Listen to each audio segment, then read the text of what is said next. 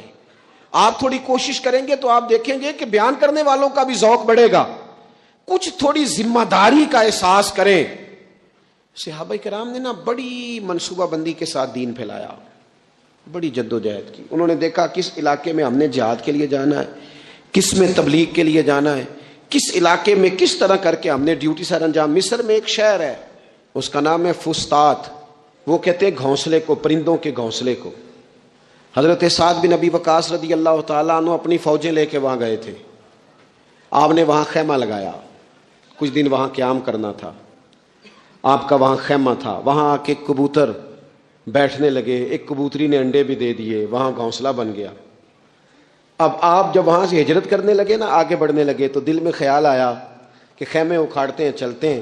جب وہ خیمے اکھاڑنے لگے تو دیکھا اوپر تو گھونسلہ بنا ہے, اس میں تو کبوتر رہتے ہیں, ان کے بچے بھی ہیں. حضرت سعد بن ابی وقاص نے 2 فوجیوں کے ذمے لگایا, فرمایا یہاں تم پہرے دار بن کے کھڑے ہو جاؤ, یہ خیمہ اکھاڑا نہیں جائے گا, اس کو یہیں لگا رہنے دیں گے تاکہ یہ کبوتر جو ہیں انہیں تکلیف نہ ہو. وہ 2 فوجی وہیں رہے, خیمہ لگا رہا, وہاں پانی کا بندوبست کیا جاتا رہا, خوراک کا بندوبست کیا جاتا رہا. قریب قریب بستیوں سے جب لوگوں نے دیکھا نا یہاں لوگ موجود ہیں, تو لوگوں نے وہاں آ کے مکان بنانے شروع کر دیے. وہ ایک پرندے کے گھونسلے کی حفاظت کے لیے کچھ دیر 2 سپاہی رکے تھے, اللہ نے وہاں پورا شہر آباد فرما دیا ہے. تو آپ ایک گھونسلے کی حفاظت شروع کریں, انشاءاللہ شہر آباد ہو جائیں گے. لیکن ہم گھونسلوں کی حفاظت کرنے کو بھی تیار. اب چوتھی بات آپ کی خدمت میں عرض کرنی ہے, ایک ضروری کام بڑی بڑی توجہ کے ساتھ آپ نے سمجھنا ہے. تھوڑا سا اس کے پس منظر کو سمجھ لیں. جو آیہ کریمہ میں نے تلاوت کی ہے اس کا حصہ بھی اسی میں آئے گا. دنیا کا نظام نہ 2 طریقوں سے چلتا ہے, ایک ہے نظام اسباب اور ایک ہے نظام غیب. ایک نظام اسباب سے چلتا ہے کہ آگ جلاتی ہے, پانی ٹھنڈا کرتا ہے, انسان ماں باپ کے ملاپ سے پیدا ہوتا ہے. دنیا نظام اسباب سے چلتی ہے اور اسی ترتیب سے نظام آگے چل رہا ہے. اور ایک ہے نظام غیب, جب اللہ اپنی رحمت کا فیصلہ فرمائے. تو ایک نظام وہ بھی ہے. وہ کیسے ہے؟ آگ جلاتی ہے, لیکن جب رب چاہے نا تو حضرت ابراہیم کے لیے ٹھنڈی ہو جاتی ہے. یہ کیا ہے؟ یہ نظام غیب ہے. نظام اسباب یہ ہے کہ ماں باپ کے ملاپ سے اولاد پیدا ہوتی ہے, اور اگر رب چاہے نا تو حضرت عیسیٰ علیہ السلام کو بغیر باپ کے بھی پیدا فرما دیتا ہے. ہم جو مسلمان ہیں نا, ہماری ساری کی ساری توجہ نظام اسباب پہ ہو گئی ہے. اسباب پورے جمع کرو, لیکن اپنے رب کی بارگاہ کی طرف رجوع بھی کرو. کئی دفعہ نا اسباب سارے بندے کے ہاتھ سے چھوٹ جاتے ہیں, پھر اسے ضرورت ہوتی ہے دست غیب کی, اللہ اس کی مدد کرے. جو آیہ کریمہ میں نے قرآن مجید کی پڑھی ہے اس میں اللہ کریم نے فرمایا یا ایھا الذین آمنوا توبوا الی اللہ توبۃ نصوحا, اے ایمان والو اپنے رب کی طرف رجوع کرو, اپنے رب کی بارگاہ میں توبہ کرو, پر توبہ سچی کرنا. رجوع الی اللہ کرو, اللہ کی طرف رجوع کرو. بعض اوقات سارے نظام ختم ہو جاتے ہیں, نظام اسباب, اس وقت ضرورت ہوتی ہے رجوع الی اللہ کی کہ نظام غیب آئے. حضرت کعب بن مالک رضی اللہ تعالیٰ عنہ فرماتے ہیں, بخاری میں موجود ہے, فرماتے ہیں کہ جنگ میں پیچھے رہ گیا تھا. میرا خیال تھا کل چلا جاؤں گا, گھوڑے اور سواریاں میرے پاس تیز ہیں, مضبوط ہیں, پرسوں چلا جاؤں گا, تیزی سے بھاگ کے میں پہنچ جاؤں گا, میں قافلے کے ساتھ شامل ہو جاؤں گا. لیکن بس تھوڑی سستی ہو گئی, ذرا غفلت ہو گئی.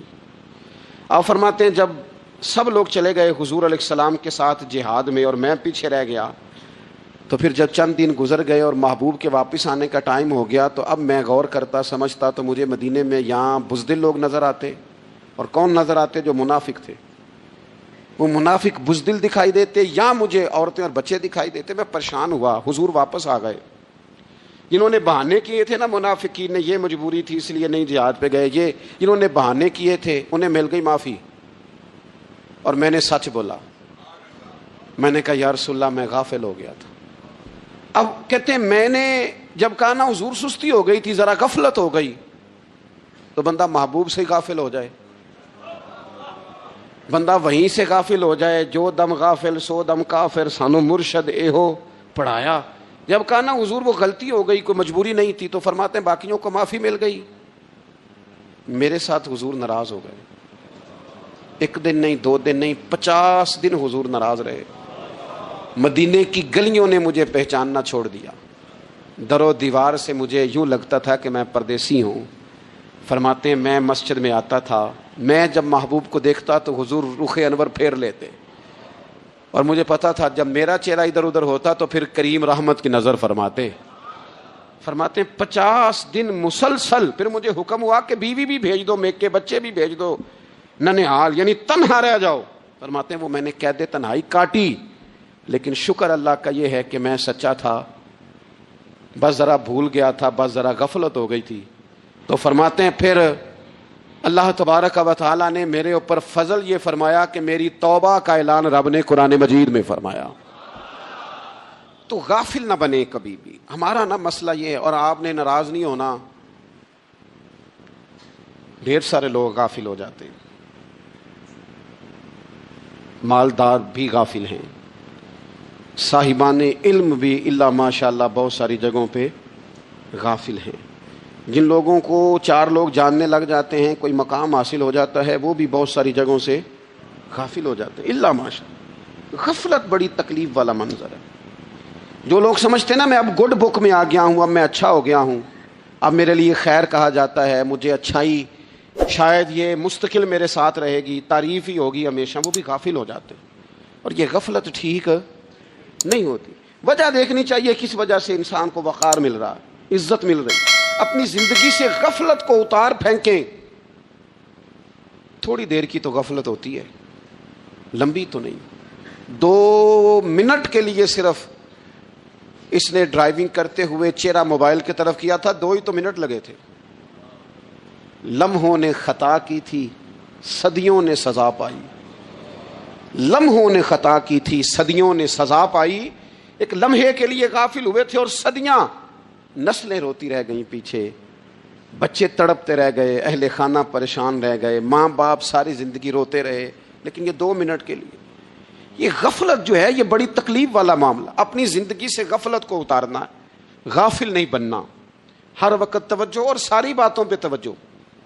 بعض اوقات لوگ ایک طرف توجہ کر کے ایک طرف سے غافل ہو جاتے ہیں. نہ، توجہ ہمہ پہلو رکھنی ہے. ہمارے ذمے جتنے بھی حقوق ہیں ان سب پر توجہ، ہر چیز کا خیال. ایسا نہ ہو کہ عبادت کرتے رہ جائیں اور حقوق العباد ہم سے چھوٹ جائیں، اور حقوق العباد اتنے زیادہ ادا کریں. صاحب مجھے کہنے لگے ایک دفعہ بڑے وثوق کے ساتھ کہنے لگے جی معاذ اللہ ثم نہیں جی ٹائم ملتا پھر نماز دا کی کریے، روزی کمانا بھی تو عبادت ہے نا. تو میں نے کہا آپ نے عبادت کرنا ایک حصہ قبول کیا ہے، آپ نے کل عبادت نہیں قبول کی. عبادت کل ہے، ہمہ پہلو. ایک حصہ آپ قبول کر کے نکل گئے اور باقی آپ نے چھوڑ دی. تو کسی ایک طرف سے بھی غافل نہیں ہونا. جتنی ذمہ داریاں ہیں، جتنی ڈیوٹیاں ہیں، ان سب کا خیال. اور جو بڑا آدمی ہوتا ہے، بڑا گھر میں بڑا ہو، قبیلے میں بڑا ہو، علاقے میں بڑا ہو، ادارے میں بڑا ہو، کلاس میں بڑا ہو، جو بڑا ہے اس کی تو ساری آنکھیں کھلی ہوئی ہونی چاہیے. ایک ایک پر اس کی نظر ہونی چاہیے کہ میری کہاں ضرورت ہے، کہاں مجھے اشک شوئی کرنی ہے، کس کے ساتھ میں نے کس طرح محبت کا رویہ رکھنا ہے. غافل نہ بنے. اچھا جی اب کیسے پتہ چلے گا کہ ہم غافل ہیں؟ یہ کیسے پتہ چلے گا؟ آپ کسی بندے سے بھی پوچھ لیں حالات کیا ہیں تو کہتا ہے اللہ کا شکر ہے کبھی کسی کا دل نہیں دکھایا، اللہ کا شکر ہے جی زمانہ ہو گیا 5 نمازیں پڑھتا ہوں، اللہ کا شکر ہے جی. کیسے پتہ چلے گا غافل ہیں؟ پہلی علامت ہمارے علماء اور صوفیاء نے غافل بندے کی لکھی ہے. اس آئینے میں نے اور آپ نے اپنا آپ دیکھنا ہے. غافل بندے کی پہلی علامت یہ ہوتی ہے کہ وہ دنیاوی کاموں میں چست ہوتا ہے اور اللہ اور اس کے رسول کی فرما برداری میں سست ہوتا ہے. یعنی نماز کے وقت تو اسے نیند ستاتی ہے، پریشانی ہوتی ہے، لیکن اگر کسی جگہ مال مل رہا ہو، پیسے مل رہے ہوں، وہاں جانا ہو تو پھر اسے کوئی چیز بھی تنگ نہیں کر. دنیاوی کاموں میں چست ہوگا، یعنی ٹی وی کے آگے، موبائل کے آگے وہ گھنٹوں بیٹھا ہوا ہے. اور اگر اسے 25 منٹ قرآن پاک سننا پڑ جائے، اگر اسے 20 منٹ دینی محفل میں بیٹھنا پڑ جائے، اگر اسے کہا جائے کہ تو 20 رکعت نماز نفل ادا کر، دنیاوی کاموں میں چست ہے، دینی کاموں میں، یہ غفلت کی پہلی علامت. پھر ذاتی معاملات پہ پیسہ خرچ کرنا ہو تو ڈھیر سارا ہے، کسی غریب کی مدد کرنی ہو تو. وہ ہمارے ایک دوست ہیں